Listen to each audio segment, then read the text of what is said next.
are different kinds of power. You know, there's relationship power, there's hierarchical power, there's referent power, where you're saying, well, the boss has told me to tell you this. And then there's personal power, where, you know, just through the sheer power of your personality, people get things done. The relationship power is more because of the connection. And then there's the charismatic kind of leader, you know, who's everybody wants to follow, and they have a kind of a big presence.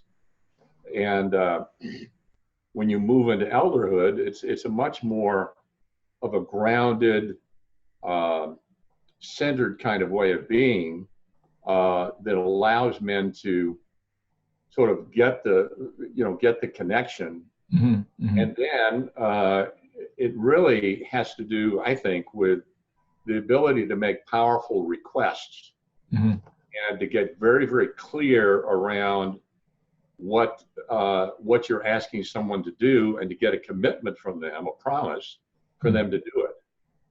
And then if they don't do it, then gently, because you don't have power over them, you can't fire them, they hold them accountable. So that's really where the transition is having the ability to be able to lead people without having authority. So in your own life, as you've worked from being, and you sound like you're still real active, but being very active in the business of coaching, and now where you have this man who's it sounds like sort of taking over, and you're still engaged. What's it been like for you internally around that? You know, is it changed inside of you how you lead and how you coach?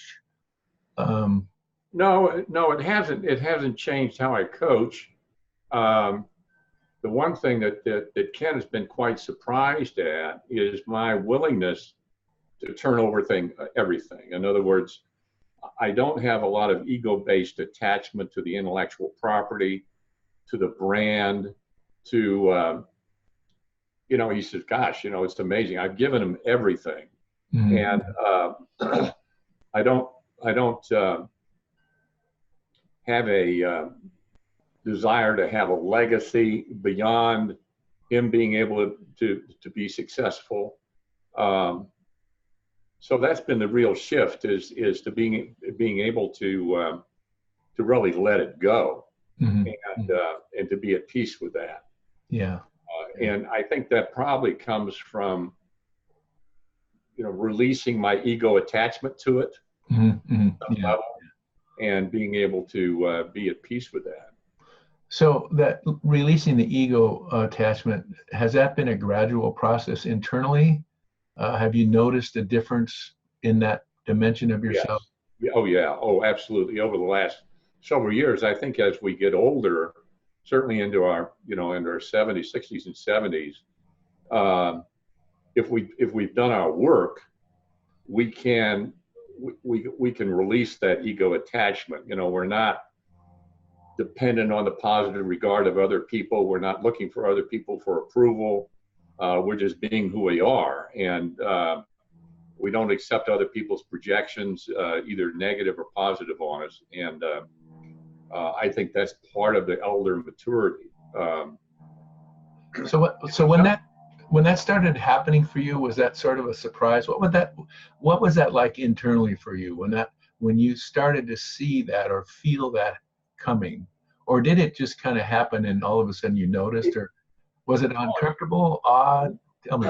It kind of evolved. You know, I think part of it has to do with, you know, all my life I've had, and I've reflected on this, from the age of 22 until the age of 50, I was very, very authority oriented in terms of wanting to please the boss. And to, you know, and to show up, and the bosses would scare me. I mean, when the boss calls you on the phone, says, come see me, you know, it's kind of, oh shit, what's going to happen, you know? And so that was my mentality. And around 50, I kind of got over that. I was entrepreneurial for a while, went back to work, and had a boss who tried to play the authority game, and he's 10 years older than I, and I just said, hey, you know, you don't need to stand at the door and worry about whether I'm coming in on time, you know. Yeah. That's bullshit, you know. And so we got level with each other for quite a while, and we worked 13 years together. Mm-hmm, mm-hmm. So it was much more of a partnership, if you will. Yeah, yeah. So I got over that fear, and then when I started my business on my own, you know, like 63 years old, Mm-hmm. I've never had that authority power dynamic that's fear based. Right. Way, right? Mm-hmm. And so I want clients to be satisfied and to like me, but if I had a client who got pissed off at me, and I had one in 15 years who got pissed off around the building and said, you know, why am I doing this? And I gave them all their money back and said, have a nice life. And it didn't bother me at all, you know. Yeah. So isn't that, you know, like, did that surprise you? You know, I heard you say that it was like at around 50 when you started to feel feel that shift, and you got to the place where you just spoke to, you know, when you were 63, something like that, you started your business and you had this one person along the way that you could actually release. That must have been this absolutely wonderful sense of freedom inside of yourself. Oh, it is. It is. It is fantastic because you know, you become independent of, you know, this positive regard of other people. You know, I mean, you know, not everybody has that, but most of us like other people to like us, and we curry their favor and stuff. And yeah, for sure. For me, yeah. for most of my adult life, you know, for me, it was in my mid 50s. The shift started occurring for me internally. It actually frightened me, and it took me a while to kind of understand the depth of what was happening for me. But it really was. You know, I mean, I was driven by what others thought, you know, of me, and and that made me feel good about myself or not good about myself. Right. You know, and of course, now that I'm almost 70 and I still struggle with pieces of that, but I go, what amazing amount of life was spent really driven by you, the other, driven by the other. So. And I think that's probably pretty typical of most people. Yeah, but there are men who you've probably met who haven't done their work. And they get into their 60s and 70s and they're just pissed off. Yeah. They're angry and pissed off. And I have some anecdotes about that I've used in talks at Men's Cafe, matter of fact, where you know, I've run into just angry old men, and it's really sad. You know? They haven't done the process that they need to get at peace with the world, if you will. Yeah. Well, let's move in here for a minute or so. Tell me about your experience with MKP. How long have you been in MKP?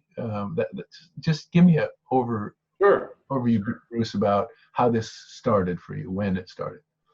Well, I was initiated in 1996, in June of '96. Early. And I showed up. I had 3 people who had suggested I go. So they're from different parts of my life, and I thought, wow, there's a message here. So I showed up not having a clue as to what I was getting into. And at the end of the weekend, I kind of fall in love with the world, as most of us experienced. And I went through the pit and had a reasonably good experience with it, but I didn't really feel that connected to the other men, because I'm very much of a head type. A lot of feelers, and there was a lot of you know, emotional stuff that I just couldn't connect to. But I went through the pit, and then I kind of drifted away from the Mankind Project. And then in early 2000, I reconnected with some men through the Warrior Monk program that Bill Koff had developed at the time. And then I started going to elder events, and I got into an I group. And I've been connected to the community ever since. I've staffed 10 times. Wow. I've never been attracted to becoming a ritual elder. Mm-hmm. I've flirted with that idea, Mm-hmm. but I've done elder processes on the weekend. Never had any interest in becoming, a leader or going into some sort of leader track. So I'm one of those guys who's hung out in the community, but has not had any kind of formal role within the structure of the community, such as, the lodge keepers or the ritual elder or something of this nature. So that's pretty much my story. Yeah, it's interesting. There are quite a few men who've gotten involved through the weekend and really enjoyed it, and then kind of like wasn't involved for a while, and then found themselves coming back. Right. It sounds like. Tell me what was moving inside of you that had you actually take the weekend first? Was it anything in particular, or just these men who impressed you, and you thought, well, this seems like a message to do? It was more like a message, and I've not been a real,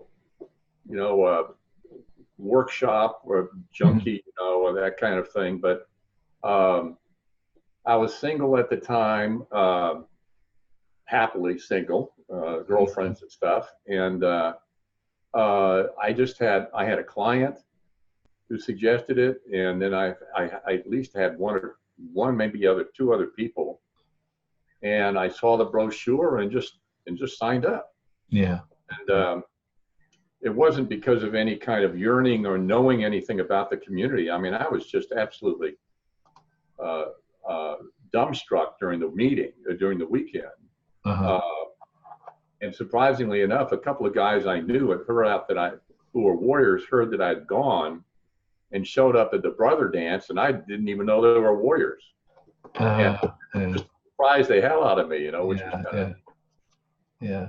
So what do you think happened that brought you back? You say like in the early 2000s, so it would have been 6 years later, 5 years later. Friendships.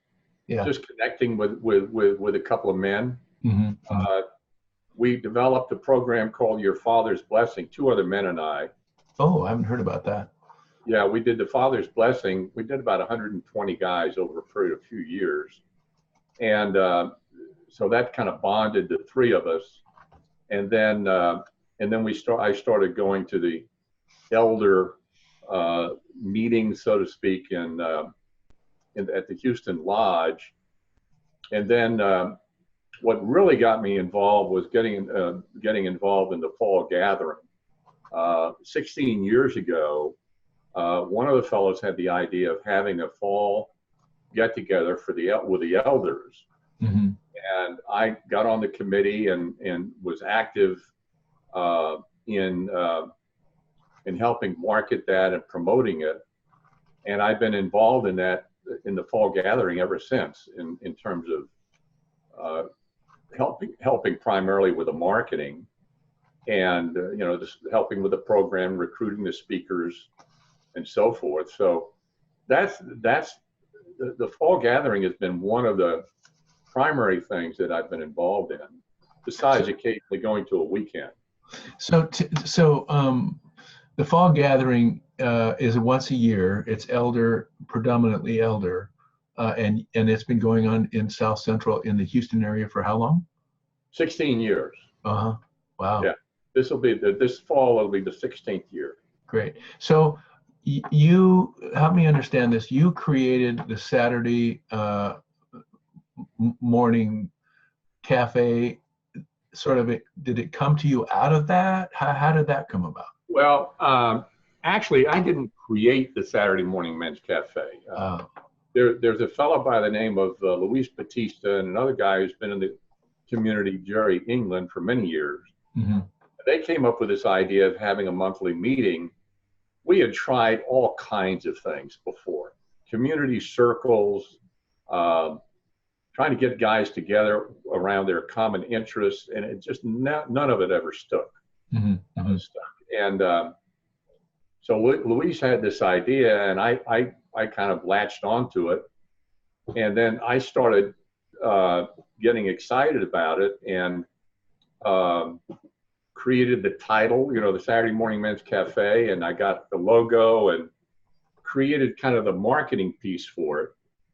And prior to that, I developed a website called the TexasElders.com, which we used to promote the fall gathering. And so I just tacked on the Saturday Morning Men's Cafe to that website. And Luis did the first couple of sessions, and he had been in the fall gathering lineup of speakers. Mm-hmm. And so he had a following. And so we had like 20 guys the first meeting because people like Luis. Yeah. And then we kept going. I ended up doing the recruiting for additional speakers. Luis and Jerry kind of dropped out, and I just kind of started running the thing. And we're at the end of our 4th year now. Wow. So tell me how it works. It's once a month. It's a Saturday. Once a month, same Saturday of the month. Mm-hmm. It is 2 hours from 9:30 to 11:30 at the Council on Recovery. Okay. So we have it in the same room every month. Mm-hmm. So consistency is very important. It's broadcast to the community in Houston, the main KP community. Uh-huh. And in addition, is it broadcasted outside of that otherwise? Like No.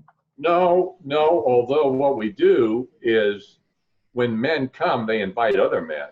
Right. And men come, we add them to an additional mailing list. I get it. 20 people on the mailing list now. So every month we send it out to the mailing list, and then it's also sent out to the community. So we've got people who put it on their calendar on a regular basis. Mm-hmm. So the first year we had an average of probably about 12 guys, and the second or third year we had 15, and this year we've had no fewer than 20 guys each meeting. Yeah. So average 22 guys. Wow. So men bring other men, and it's generated through the elder part of the community, but there's men who aren't elders that come there. Younger men come? Yes. Yeah. So it's open. It's not just an elder event. It's an event that's put on by elders and elder energy, but anybody's invited. Young. Yeah.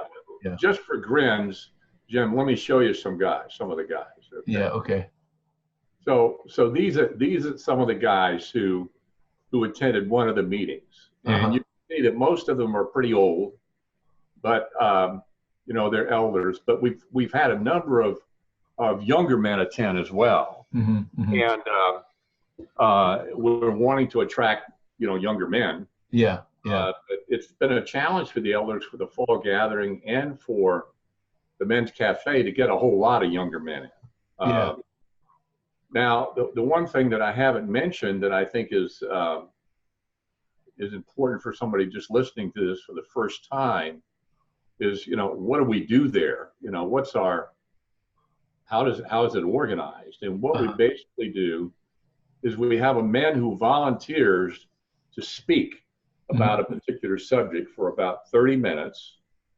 And then we put men, most of the time we put men in a dyads or triads to talk about the subject. And then we come back together and debrief, having checked in earlier, and of course then we check out. So during that 2-hour period, it's check in, kind of like a 20-minute, half an hour Dharma talk, a little lecturette. And then we have the dialogue amongst the men and the debrief, and then we check out. And most of the subjects are, I would say, spiritual in nature or psychological in nature. And for those who are listening to this, I'm going to invite them to go to the TexasElders.com. Great.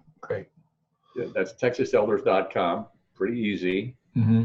And if you go to the Saturday Morning Men's Cafe page, there is a link at the very top in the first paragraph called How to Start Up a Saturday Morning Men's Cafe. Mm-hmm. And that gives a PowerPoint presentation on how to go about doing this.